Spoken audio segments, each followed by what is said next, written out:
ഇവിടെ ദുർമരണം നടന്ന കാര്യമൊന്നും തിരുമേനിക്കറിയില്ലല്ലോ. ചന്ദ്രോത്ത് വെച്ച് നടന്ന മീരയുടെ മരണം ആർക്കമ്മയുടെ അറിയാൻ പാടില്ലാത്തത്?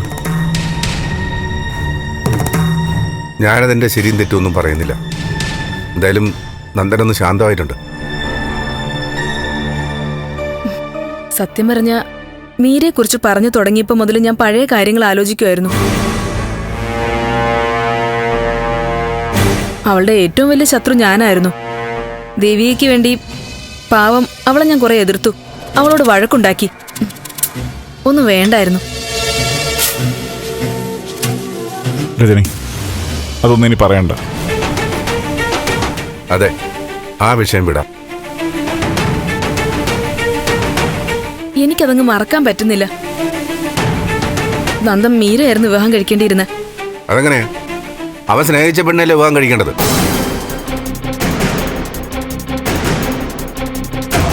ദേവിയും അവനും തമ്മിൽ പരസ്പരം ഇഷ്ടമായി, അത് വിവാഹത്തിലെത്തി. അവനേറ്റവും യോജിച്ച കുട്ടിയാ ദേവിക.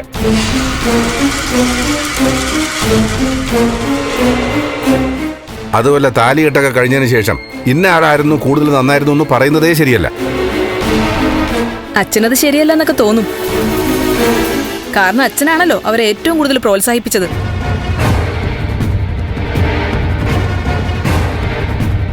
ഞാനൊന്നും അമ്മയുടെ പക്ഷത്ത് നിന്നാ മതിയായിരുന്നു. ദേവിക്ക് അംഗീകരിക്കണ്ടായിരുന്നു.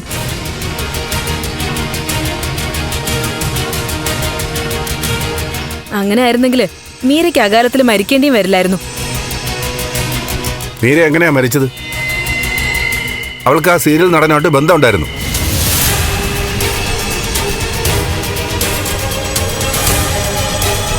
കാര്യം ഗിരീഷിന്റെ കസിൻ ബ്രദറൊക്കെ ആയിരിക്കാം. എന്നാലും പറയാതിരിക്കാൻ പറ്റില്ല. പ്രകാശ് മേനന്റെ കൂടെ എത്രയോ ദിവസം എവിടെയൊക്കെ ഒരുമിച്ച് താമസിച്ചിട്ടുണ്ടവൾ.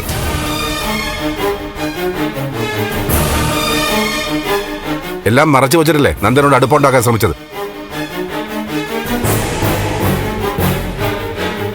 അങ്ങനെ ഒരു കുട്ടിയായിരുന്നു നിന്റെ സഹോദരൻ കല്യാണം കഴിക്കണമെന്നായിരുന്നോ നീ പറയുന്നത്?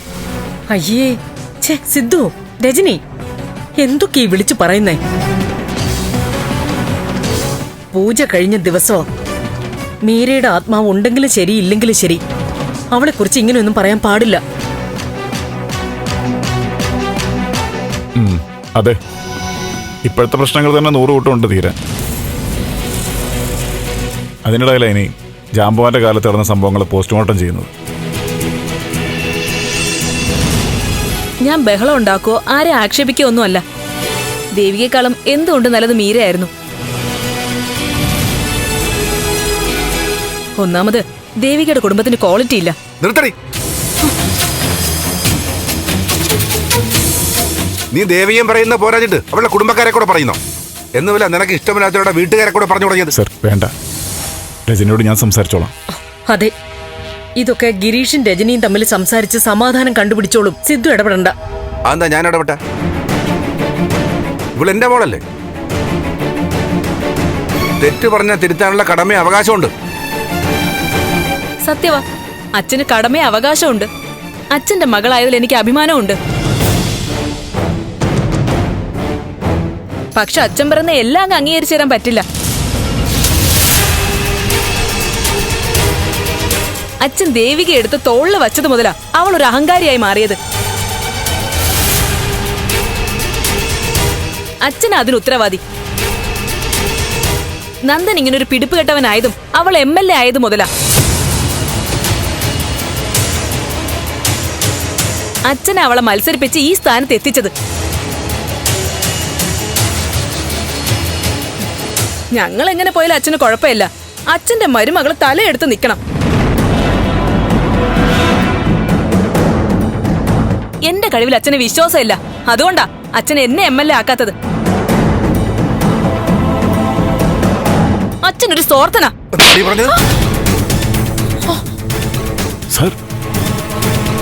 സിദ്ധു, സിദ്ധു ഇതെന്താ ഈ കാണിച്ചേ? സിദ്ധുവിനാണോ ഇപ്പൊ ബാധ കൂടിയത്? എന്താ സിദ്ധു ഇത്?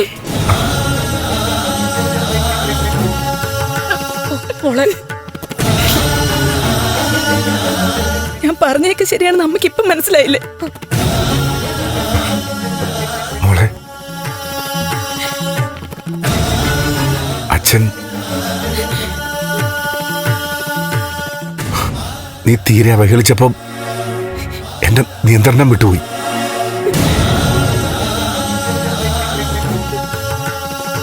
രജനി, വാ നമുക്കിറങ്ങാം. ഗിരീഷേ, ഉടനെ ഇറങ്ങണ്ട, ഭക്ഷണം കഴിച്ചിട്ട് പോവാം.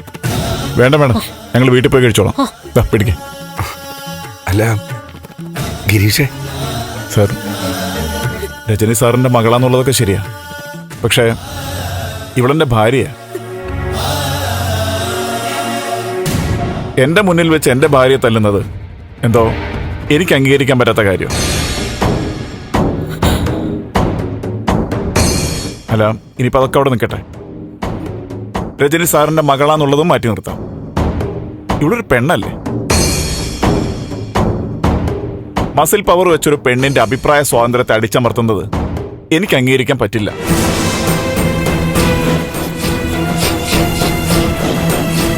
രജനി പറഞ്ഞത് ശരിയോ തെറ്റോ എന്നുള്ളത് വേറെ കാര്യം. അതിനെ നേരിടുന്നത് തല്ലി ഒതുക്കിയിട്ടാവാൻ പാടില്ല.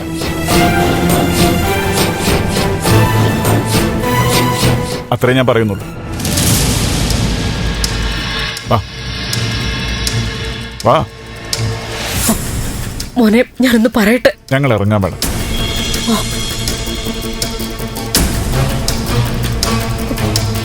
എന്താ സിദ്ധു ഈ കാണിച്ചത്?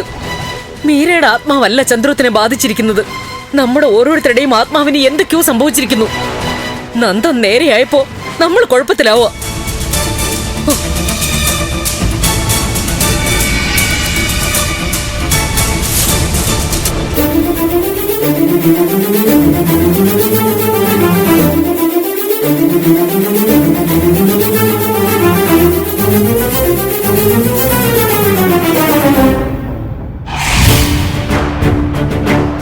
വള്ളിപുള്ളി തെറ്റാതെ എന്റെ ചോദ്യങ്ങൾക്ക് മറുപടി പറഞ്ഞാൽ നിങ്ങൾക്ക് കൊള്ളാം. അവൻ ഒറ്റയ്ക്കൊരു യാത്ര പോകുന്ന വിവരം ഞങ്ങൾക്കറിയില്ലായിരുന്നു സാർ. അതെ സാർ, യാത്രയ്ക്ക് റെഡിയായിട്ട് ഞങ്ങളെ വിളിച്ച് പറയുമ്പോഴാണ് ഞങ്ങൾക്ക് ആ കാര്യം അറിയാൻ പറ്റിയത്.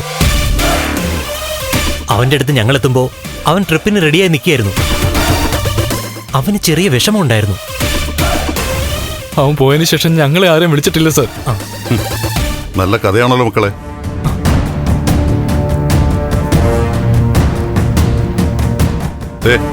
ഒരു കാര്യം ഞാൻ ഉറപ്പ് തരാം, നടന്നത് തുറന്നു പറഞ്ഞാൽ നിങ്ങളെ സഹായിക്കാൻ എന്തെങ്കിലും വഴിയുണ്ടോ എന്ന് ഞാൻ ശ്രമിക്കാം.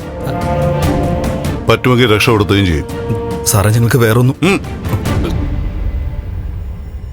അവനെ കുഴിച്ചിട്ടോ അതോ കത്തിച്ചോ?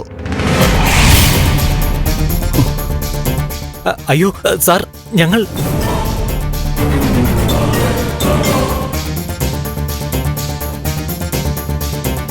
ഋഷിയും നിങ്ങളും തമ്മിൽ ഒരുമിച്ച് മദ്യപിച്ചു, അല്ലെങ്കിൽ മറ്റെന്തോ ലഹരി ഉപയോഗിച്ചു.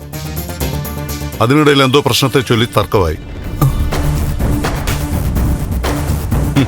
തല്ലി, അത് കൊലപാതകത്തിലെത്തിച്ചു.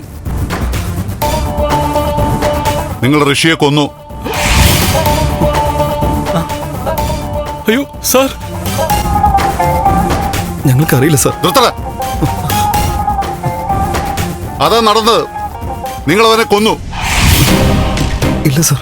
അയ്യോ സത്യമായിട്ടല്ല സാർ, ഞങ്ങൾ ഒറ്റക്കെട്ടായിരുന്നു. ഞങ്ങൾക്കിടയിൽ ഒരു വഴക്കുപോലും ഉണ്ടായിട്ടില്ല. സത്യമാ സാർ. അരുന്ധതി ആന്റിയോട് ചോദിച്ചു നോക്കണം സാർ. ആന്റിക്ക് ഞങ്ങളെല്ലാം മക്കളെ പോലെയാണ്. അവൻ എന്ത് പറ്റിയെന്ന് അറിയേണ്ടത് ഞങ്ങളുടെ കൂടെ ആവശ്യമാണ് സാർ. അപ്പൊ നിങ്ങൾ പറയുന്ന കഥ അനുസരിച്ച് നിങ്ങളെ ഋഷി വിളിക്കുന്നു, നിങ്ങളെ വന്നപ്പോ യാത്ര പോവുകയാണെന്ന് പറയുന്നു. കഥയല്ല സാർ, സത്യമാ. ഋഷി വണ്ടി കയറി പോയതിനു ശേഷമാണോ നിങ്ങൾ മടങ്ങിയത്? ഋഷിയോട് യാത്ര പറഞ്ഞ് ഞങ്ങൾ ആദ്യം പോയി. അത് കഴിഞ്ഞിട്ടായിരിക്കും പിന്നെ ഋഷി പോയിട്ടുണ്ടാവുക. നിങ്ങൾ പോയപ്പോ ഋഷി അവിടെ തന്നെ നിൽക്കുമായിരുന്നു? അതെ സാർ. അതെന്ത് യാത്രയായപ്പോ മക്കളെ?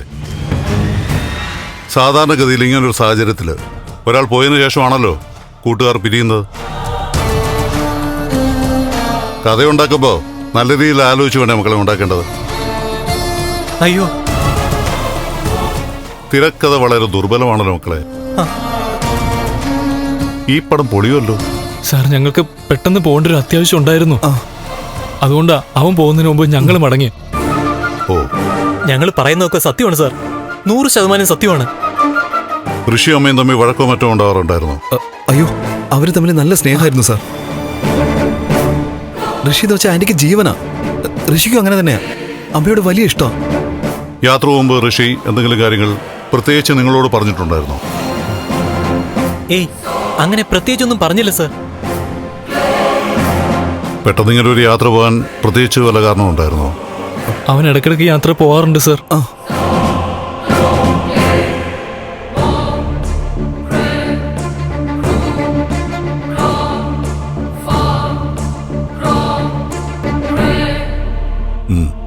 അപ്പോ അവനെക്കുറിച്ച് പറയാനുള്ളതല്ല നിങ്ങൾ പറഞ്ഞു കഴിഞ്ഞു അല്ലേ?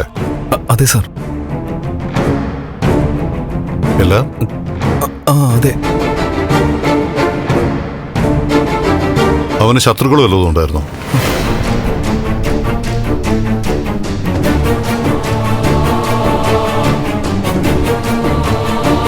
അവനുമായിട്ട് ബന്ധപ്പെട്ട് ക്രിമിനൽ സംഭവങ്ങൾ എന്തെങ്കിലും ഉണ്ടായിട്ടുണ്ടോ?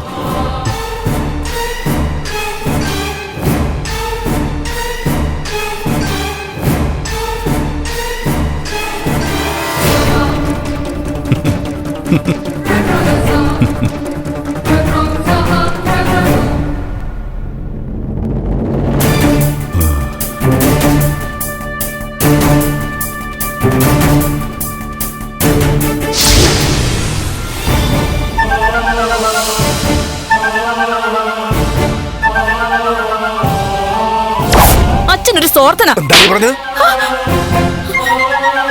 സാർ,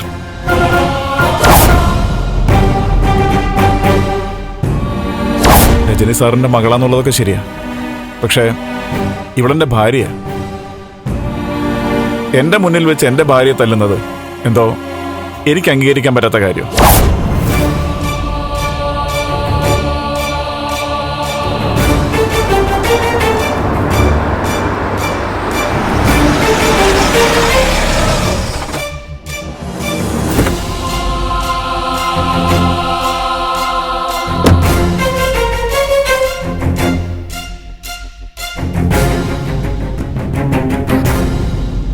ഗിരീഷേട്ടനും രചന ചേച്ചിയൊക്കെ എവിടെ അമ്മേ? അവര് പോയി. പോയോ? അയ്യോ, രാത്രി ഭക്ഷണം കഴിച്ചിട്ട് പോകുന്നല്ലേ പറഞ്ഞേ? അവരും കൂടി ഇവിടെ ഉണ്ടാവുമെന്ന് വെച്ചിട്ടാ ഞാൻ വേഗം അങ്ങ് വന്നത്. ഗിരീഷേട്ടന് പോകേണ്ട എന്തെങ്കിലും അത്യാവശ്യം ഉണ്ടായിരുന്നോ? എന്താ പെട്ടെന്ന് പോയത്? സിദ്ധു രജനയെ തല്ലി. എന്താമ്മേ, അച്ഛൻ രചന ചേച്ചി തല്ലിയെന്നോ? അമ്മ വെറുതെ പറയാണോ? ഞാൻ എന്തിനാ മോളെ കള്ളം പറയുന്നേ? എന്തു പറ്റി? എന്തിനാ അച്ഛൻ അങ്ങനെ ചെയ്തേ? സിദ്ധുവിനെ കുറ്റം പറയാൻ പറ്റില്ല. സിദ്ധുവിന്റെ ഭാഗത്ത് ന്യായമുണ്ട്. എന്താ സംഭവിച്ചേ? മോൾക്കറിയല്ലോ, രജനിയുടെ സ്വഭാവം ഈ ഇടയായിട്ട് തീരെ ശരിയല്ല. നിന്നെ കുറ്റപ്പെടുത്തി എന്തൊക്കെയോ പറഞ്ഞു. അത് സിദ്ധുവിന് ഇഷ്ടപ്പെട്ടില്ല. എന്നെ കുറ്റപ്പെടുത്തി എന്താ പറഞ്ഞേ? അവള് എന്തൊക്കെയോ പറഞ്ഞു. ചേച്ചി എന്തായിരിക്കും പറഞ്ഞെന്ന് എനിക്ക് ചിലത് ഊഹിക്കാൻ പറ്റുന്നുണ്ട്. അത് പോട്ടെ, എന്നെക്കുറിച്ച് പറയുന്നൊന്നും ഞാൻ കാര്യമായിട്ട് എടുക്കാറില്ലമ്മേ. മുൻപ് എനിക്ക് വിഷമമൊക്കെ വരുമായിരുന്നു. ഈയിടെ ഞാനതങ്ങ് വിട്ടു. എനിക്കെന്റെ വ്യക്തിജീവിതവും കുടുംബജീവിതവും ഒക്കെ ഉണ്ട്. അവിടെ ഇനി ചേച്ചി ഇടപെട്ടിട്ടൊന്നും കാര്യമില്ല. അതുകൊണ്ട് ചേച്ചി പറയട്ടെ. നാടൻ ഭാഷയിൽ പറയും പോലെ ഈ കാതി കൂടെ കേട്ട് മറ്റേ കാതി കൂടെ അങ്ങ് വിടും. എനിക്ക് വേണ്ടി അച്ഛനോ അമ്മയോ ചേച്ചിയോട് ദേഷ്യം കാണിക്കരുത്. അല്ല, ചേച്ചി ഇറങ്ങിയപ്പോ ഗിരീഷേട്ടൻ തടഞ്ഞില്ലേ? ഗിരീഷ രജനയും കുട്ടി ഇറങ്ങിയത്. സിദ്ധു രജനയെ തല്ലിയത് ഗിരീഷിനാ കൂടുതൽ ഫീൽ ചെയ്തേ. ഗിരീഷ് വ്യക്തമായിട്ട് പ്രതികരിക്കുകയും ചെയ്തു. ആണോ? ഗിരീഷ് പറഞ്ഞതും കൃത്യമായ കാര്യോ. നേരാ, അച്ഛനൊരിക്കലും ചേച്ചി തല്ലാൻ പാടില്ലായിരുന്നു. ഗിരീഷ് ഇത്രയും തുറന്ന് പ്രതികരിക്കുന്നത് ഞാൻ ഇതുവരെ കണ്ടിട്ടില്ല. ഇതൊരു അകൽച്ച പോലെ ആയി പോവുന്ന എന്റെ പേടി. ഗിരീഷേട്ടനോ അകലുവെന്നോ? ഏയ്, ഒരിക്കലും ഇല്ലമ്മേ. ഗിരീഷേട്ടന്റെ ആശയങ്ങളെപ്പോലെ തന്നെ വലുതാ ആ മനസ്സും. കൃത്യമായ കാര്യങ്ങൾ ആരുടെ മുഖത്ത് നോക്കി തന്നെ പറയും. അതവിടെ തീരുകയും ചെയ്യും. അതിനപ്പുറത്തേക്ക് ഗിരീഷേട്ടൻ കാര്യങ്ങൾ എത്തിക്കൊന്നുമില്ല. ഒരു കാര്യം ചെയ്യാം, ഞാൻ രജനി ചേച്ചി ഒന്ന് വിളിക്കാം. വേണ്ട വേണ്ട മോളെ, 2 ദിവസം കഴിയട്ടെ. ഇന്ന് എന്തായാലും ഒരു ചൂട് മനസ്സിലുണ്ടാവും. ഒന്ന് ശാന്തമാവട്ടെ. അമ്മേ, ഒരു ന്യൂസ് ഉണ്ട്. എന്താ മോളെ? ഋഷി കാണാനില്ലെന്ന്. അരുന്ധതി മാഡം അവനെ കാണാനില്ലെന്ന് കാണിച്ച് ഡിവൈഎസ്പിക്ക് പരാതി കൊടുത്തു. വേണ്ട, അരുന്ധതിയെക്കുറിച്ചും ഋഷിയെക്കുറിച്ചും എനിക്കൊന്നും കേൾക്കണ്ട. അതെ, അവൻ അമ്മയോട് കാണിച്ചത് ശരിയായില്ല. അമ്മ ശക്തമായിട്ട് തടഞ്ഞതുകൊണ്ടാ ഞാൻ അവനോടത് ചോദിക്കാൻ പോവാഞ്ഞത്. പക്ഷേ ഇന്നിപ്പോ അവനെ കാണാനില്ല എന്ന് പറഞ്ഞപ്പോ അവൻ കട്ടിലില് തളർന്നു കിടന്ന ദിവസങ്ങളാ ഓർമ്മ വന്നേ. ഞാനാ അവനെ ജീവിതത്തിലേക്ക് കൊണ്ടുവന്നേ. ഇന്നിപ്പോ കാണാനില്ലെന്നറിഞ്ഞപ്പോ ചെറിയൊരു വിഷമം. നീ എന്തിനാ വിഷമിക്കുന്നേ? അവൻ എന്ത് സംഭവിച്ചാലും എനിക്കൊരു വിഷമവുമില്ല. അന്നെന്നെ കൊല്ലാൻ കൊണ്ടുപോയി തടവിൽ വെച്ചതും പെരുവഴിയിൽ നിർത്തി അപമാനിച്ചതും ഒന്നും ഞാൻ മറക്കില്ല. അന്ന് നിങ്ങൾ പകരം വീട്ടാൻ നിന്നപ്പോ ഞാൻ എല്ലാവരുടെയും ഭാവിയും കുടുംബത്തിന്റെ സമാധാനവും ഒക്കെ ആലോചിച്ചാ തടഞ്ഞത്. അവൻ ഒരിടത്തും പോയിട്ടുണ്ടാവില്ല, നാട്ടിൽ തന്നെ കാണും. തക്കം പാർത്തിരിക്കുകയായിരിക്കും അടുത്ത അവസരത്തിന്. വരട്ടെ, ഇനി അവൻ എന്റെ നേർക്ക് വരുന്ന ദിവസം വരട്ടെ. ഓങ്ങി വെച്ചിരിക്കുക ഞാൻ.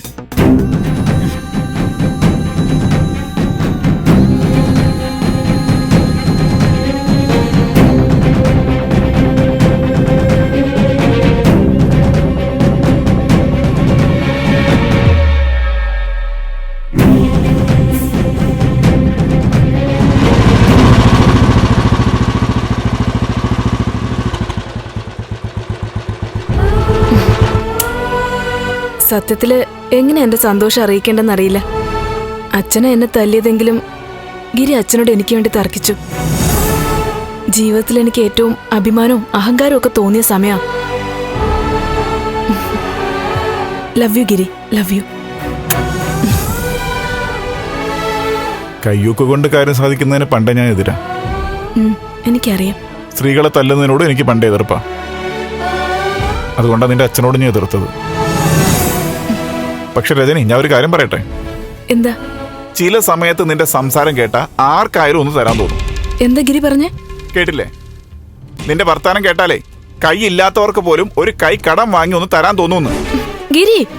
അതെ, ഗിരി തന്നെ പറയുന്നത്. എടി, ദേവിയെ കുറിച്ച് നീ എന്തൊക്കെയാ വിളിച്ചു കൂവിയത്? അല്ല, അവളെ കുറിച്ച് നീ എന്തൊക്കെയാ കരുതിയത്? അവളെ ലക്ഷക്കണക്കിന് ജനങ്ങളുടെ പ്രതിനിധിയാ. ഓ, അതും കൂടെ മനസ്സിൽ വെച്ച് വേണം പെരുമാറാൻ. അതുപോട്ടെ, നല്ല സ്വഭാവശുദ്ധിയുള്ള വ്യക്തിയല്ലേ അവള്. അങ്ങനെ ഒരാളെ കുറിച്ച് വായിൽ തോന്നിയത് കോതയ്ക്ക് പാട്ട് എന്ന് പറയും പോലെ എന്തെങ്കിലും വിളിച്ചു കൂവുക? നീ എന്താ രജനി ഇങ്ങനെ? ദേവികയെ കുറിച്ച് നീ ആവശ്യമില്ലാത്ത കാര്യങ്ങൾ പറയുമ്പോ നിന്റെ ക്വാളിറ്റിയാ വെളിപ്പെടുന്നത്. ഓ, അത് ശരി. വീട്ടിൽ കൊണ്ടുവന്നിട്ട് സ്വാതന്ത്ര്യത്തോടെ ആക്ഷേപിക്കാൻ വേണ്ടിട്ടാ അവിടെ വലിയ ആദർശ പുരുഷനായതല്ലേ?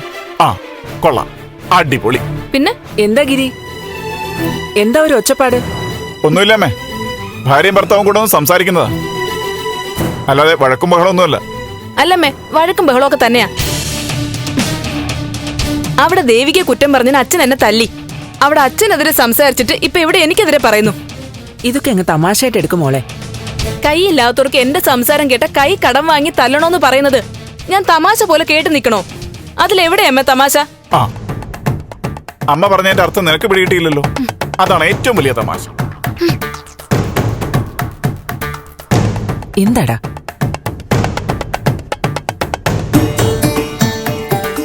രജനി, നോക്ക്, നമുക്കിഷ്ടമില്ലാത്തവർ ചെയ്യുന്നതെല്ലാം തെറ്റും കുറ്റമാണെന്നുള്ള കാഴ്ചപ്പാട് ആദ്യം മാറ്റണം. വ്യക്തികളെ ബഹുമാനിക്കണം. അങ്ങോട്ട് ബഹുമാനം കൊടുത്താൽ തിരിച്ചും കിട്ടും. അല്ലെങ്കിലേ നല്ല തല്ലായിരിക്കും കിട്ടുക. അതിപ്പോ നിനക്കായാലും ശരി, എനിക്കായാലും ശരി.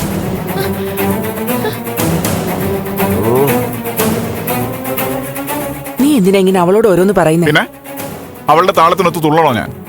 വേണ്ടി വരും. നീ പ്രേമിച്ച് വിളിച്ചോണ്ട് വന്ന പെണ്ണല്ലേ അവള്. ഇപ്പൊ അവളുടെ സ്വഭാവം മാറ്റാൻ നോക്കി നടക്കോ? പറഞ്ഞ് മനസ്സിലാക്കാൻ ശ്രമിക്കുക, അത്രേ ഉള്ളൂ. ഏത് ഭാര്യയെ സ്നേഹത്തോടെ പറഞ്ഞാൽ അവൾ അംഗീകരിക്കുന്ന ഭർത്താവിനെ അനുസരിക്കാനേ ശ്രമിക്കും. നീ സ്നേഹത്തോടെ ശാസിക്ക്. അപ്പൊ അവക്കത് മനസ്സിലാവും. ശരി, എന്നാ പിന്നെ അങ്ങനെയും ശ്രമിച്ചു നോക്കാം ടീച്ചറെ.